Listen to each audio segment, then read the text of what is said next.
April 5, 1945. Combined Fleet Headquarters, Hiyoshi, the final orders. Rain drummed against the windows as Admiral Somu Toyoda's staff officers gathered around the operations table. The dispatch from Imperial General Headquarters lay before them, its characters spelling out what everyone knew was a death sentence. Operation Tengo, Surface Special Attack Force to sortie for Okinawa. Mission, beach the battleship Yamato and fight as a stationary fortress until destroyed. Vice Admiral Ryunosuke Kusaka set down his teacup and reached for the secure telephone. 1 battleship, 1 light cruiser, 8 destroyers would face the entire American Fifth Fleet. The USS Bunker Hill, the USS Enterprise, the USS Essex. What none of them fully grasped was that this single desperate mission would trigger the most devastating carrier airstrike against a surface warship in naval history. The Pacific War had taught Japanese commanders that battleships were no longer queens of the ocean. They were targets. Sink those battleships, and the Imperial Navy's last pretense of power would vanish. The Imperial Japanese Navy's Second Fleet had been reduced to a shadow of its former strength. 1 operational battleship, Yamato. Her sister ship Musashi had been sunk 6 months earlier in the Sibuyan Sea. Shinano, converted to an aircraft carrier, lasted only 10 days after commissioning before American submarines sent her to the bottom. The USS Bunker Hill sliced through Pacific swells at 25 knots, her Essex-class hull displacing 27,100 tons of seawater. Vice Admiral Marc Mitscher stood on the flag bridge studying intelligence reports. His Task Force 58 commanded 386 aircraft spread across 11 fleet carriers and 6 light carriers. Mitscher, commanding from Bunker Hill, led a force specifically designed to project American air power across vast ocean distances.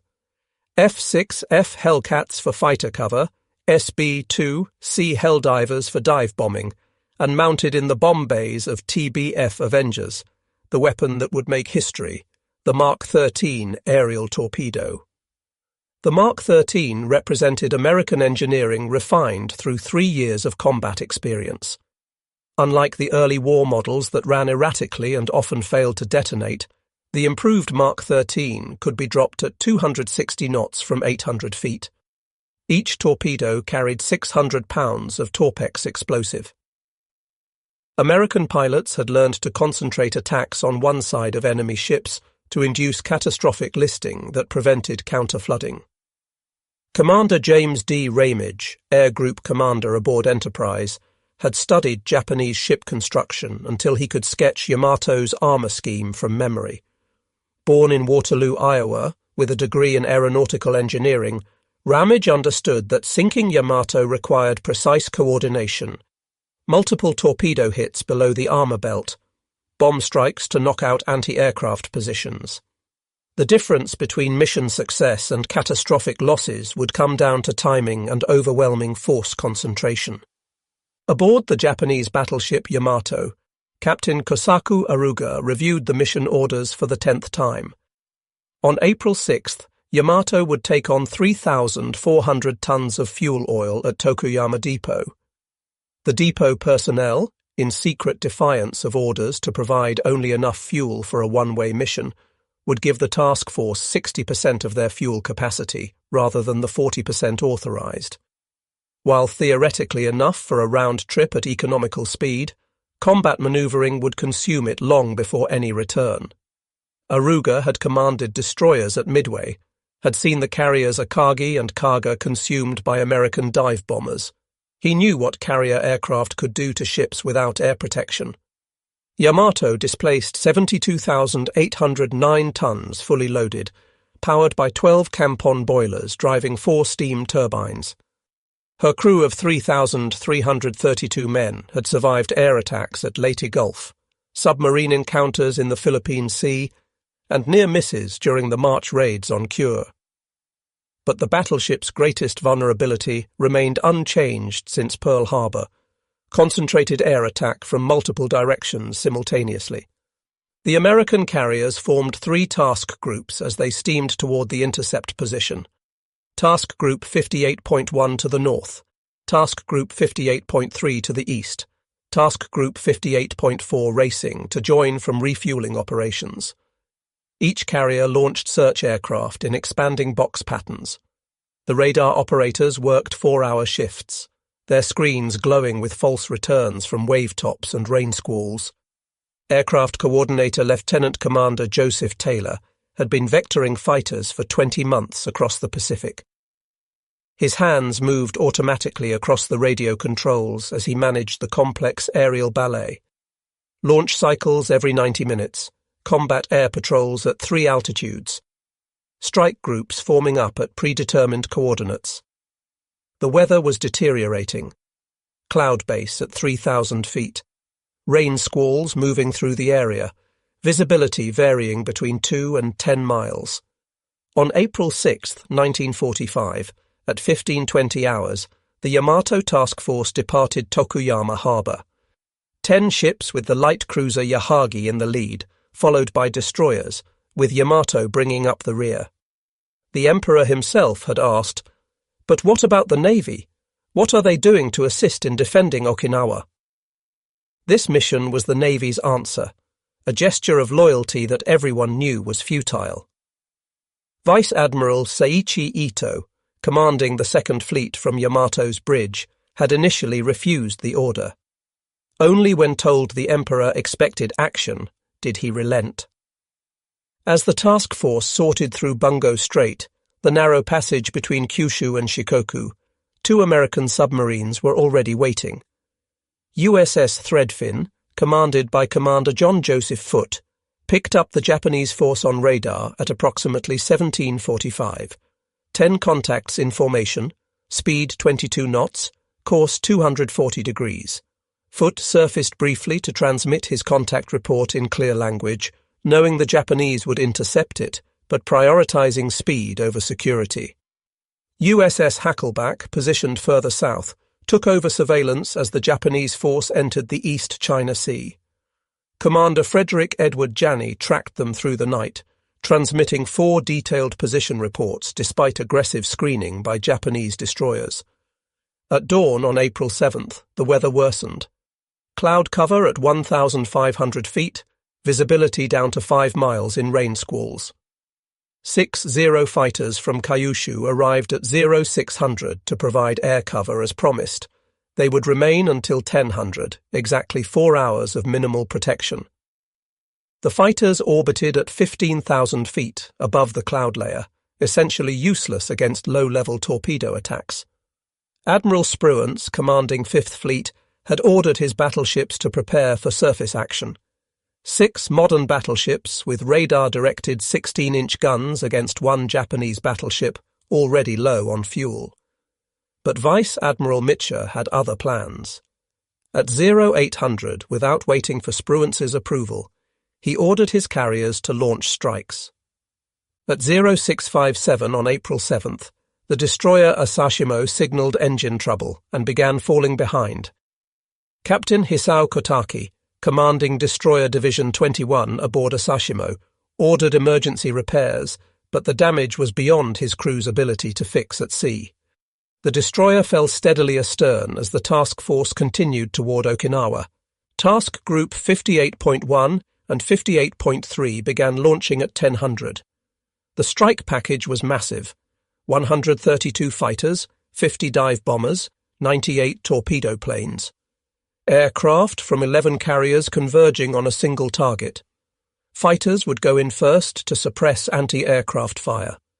Dive bombers would attack from multiple directions to split defensive fire. Torpedo bombers would coordinate their runs to ensure hits on the same side of the target. PBM Mariner flying boats maintained contact, circling just outside gun range, radioing continuous position updates. At 12:20, Yamato's lookouts spotted the first wave of American aircraft. Dark specks emerging from clouds, growing larger, multiplying. The anti-aircraft guns elevated, tracking targets, waiting for the order to fire. At 12:32, Yamato opened fire with her main battery. 9 18.1-inch guns firing Sanshiki anti-aircraft shells. 3,200-pound projectiles that exploded in the air, scattering thousands of incendiary fragments. The shells detonated at preset distances, easily avoided by pilots who simply altered altitude. The massive guns could only fire once per minute in the anti-aircraft role. American aircraft were making attack runs every few seconds. The first coordinated attack came at 12:35. Aircraft from USS Bennington and USS Hornet split into multiple groups. Through the rain and spray, Yamato looked impossibly huge, 863 feet long, her pagoda superstructure rising 150 feet above the water. Anti-aircraft fire erupted from every gun mount, tracers creating a lethal web of steel and fire. At 12:37, the first torpedo hit Yamato's port side near the aft secondary battery. The explosion sent a column of water 100 feet into the air. 2 minutes later, a second torpedo struck port amidships. Then a 1,000-pound bomb penetrated the deck near the aft 6.1-inch turret, starting fires that would burn until the ship sank. Damage control parties raced to flood compartments on the starboard side to correct the developing list, but the hits kept coming faster than they could respond. At 12:30, the destroyer Asashimo, still struggling with engine problems, was caught by aircraft from USS San Jacinto. Unable to maneuver effectively, she took multiple bomb and torpedo hits. She sank with all hands, 326 crew members, including Captain Kosaku. No survivors were recovered. At 12:43, the destroyer Hamikaze took a direct bomb hit on her bridge, killing her captain and most of the bridge crew. Burning and out of control, she was finished off by torpedo bombers. 242 men died with her. Yahagi, the light cruiser, was simultaneously under attack by aircraft from 3 different carriers. Multiple bomb and torpedo hits left her dead in the water, burning furiously. By 1300, Yamato had taken at least 5 torpedo hits, all on the port side. Her list had increased to 15 degrees despite counter-flooding. Speed had dropped to 18 knots. The second wave was already forming up.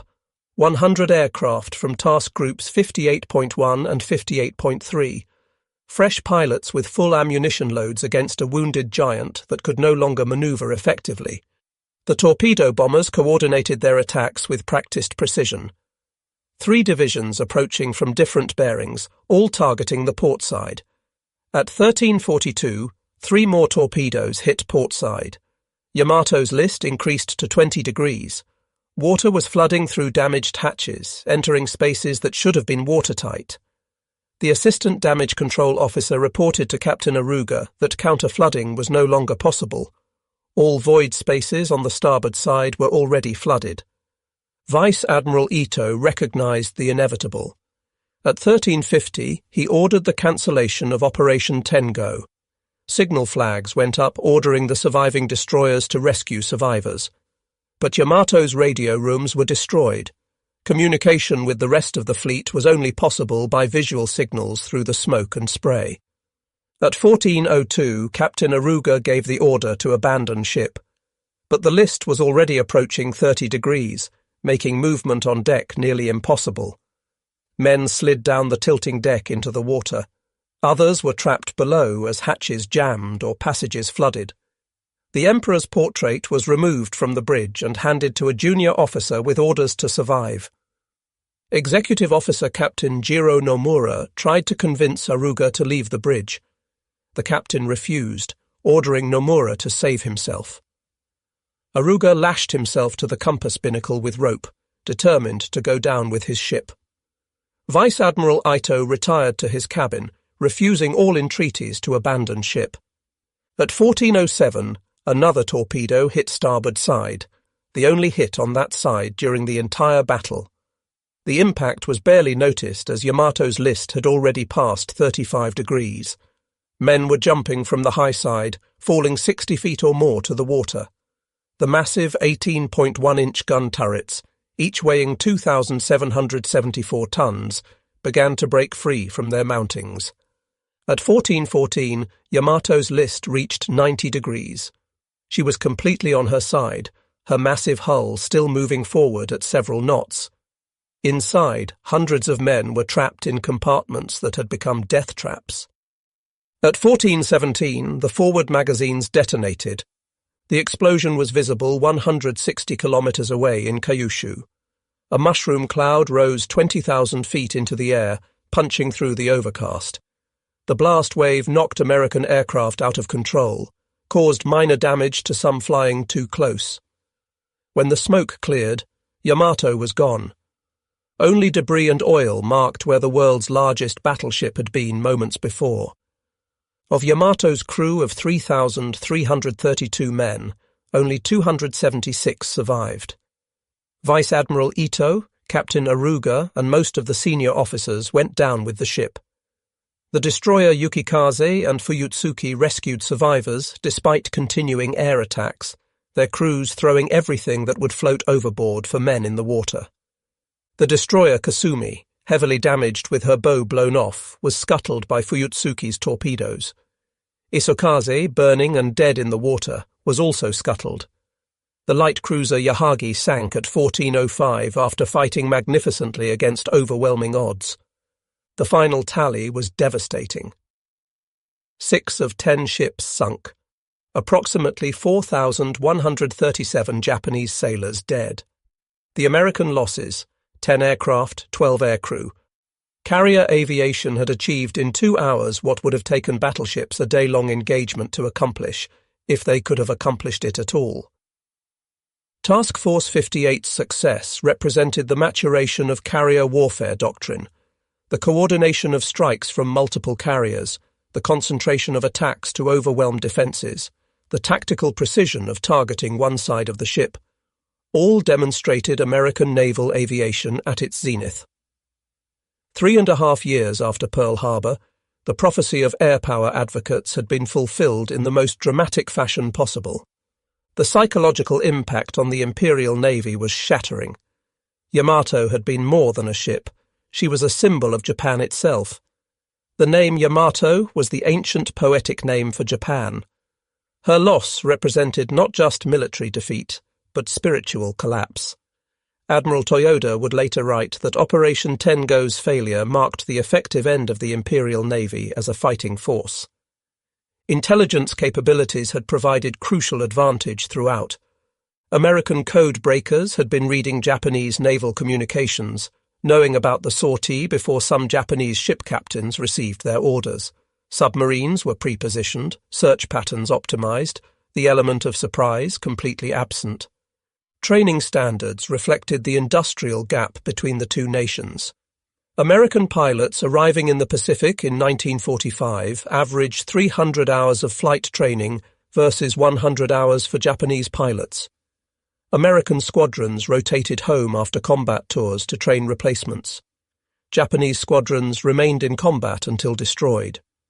The battle influenced post-war naval construction worldwide.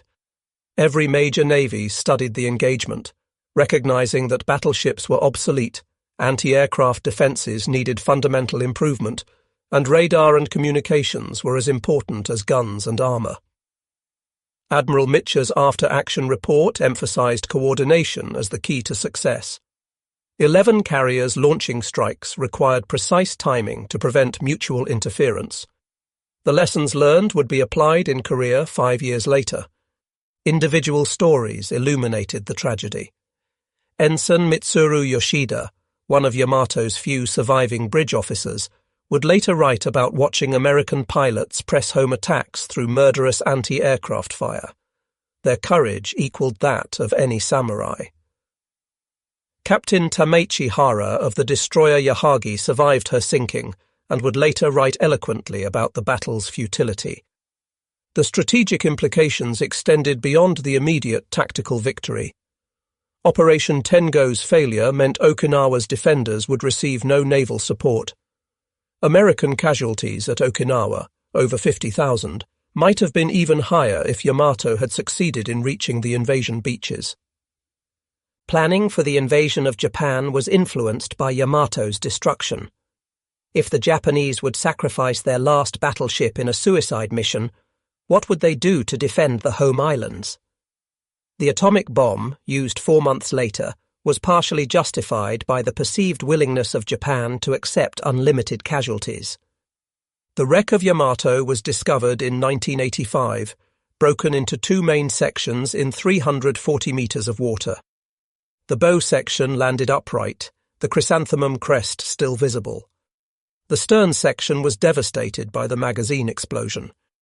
Modern analysis suggests Yamato took 11 to 13 torpedo hits and 6 to 8 bomb hits. The critical damage was the progressive flooding caused by multiple torpedo hits on the port side. Veterans' reunions brought together former enemies.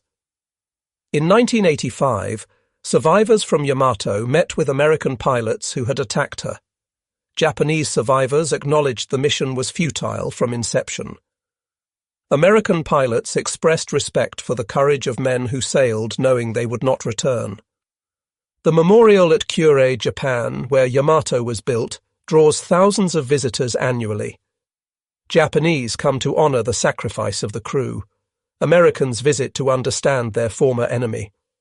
The museum emphasizes peace through remembering war's terrible price. Cultural depictions have shaped public memory.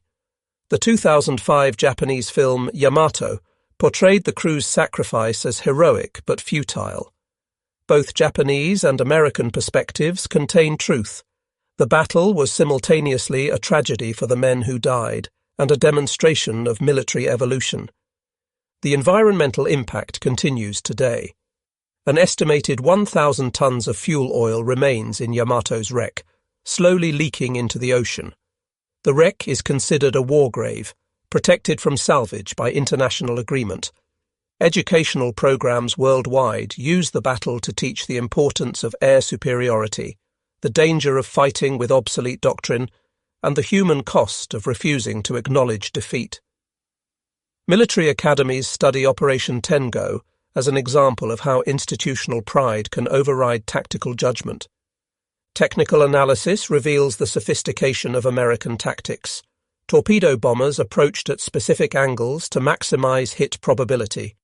Dive bombers targeted communication and fire control systems. Fighters suppressed anti-aircraft positions in coordinated sequences.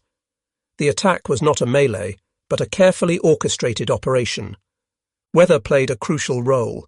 Low clouds prevented high-altitude bombing, forcing aircraft into anti-aircraft fire. Rain squalls provided concealment for torpedo bombers. Rough seas made damage control more difficult. Communication failures compounded Japanese difficulties. Yamato's radio antennas were destroyed early, preventing coordination. Flag signals were obscured by smoke. The breakdown of communications accelerated the collapse of organized resistance. Leadership styles reflected service cultures. Mitscher acted aggressively, launching strikes without explicit authorization. Ito followed orders despite personal reservations. Aruga executed his duty without question.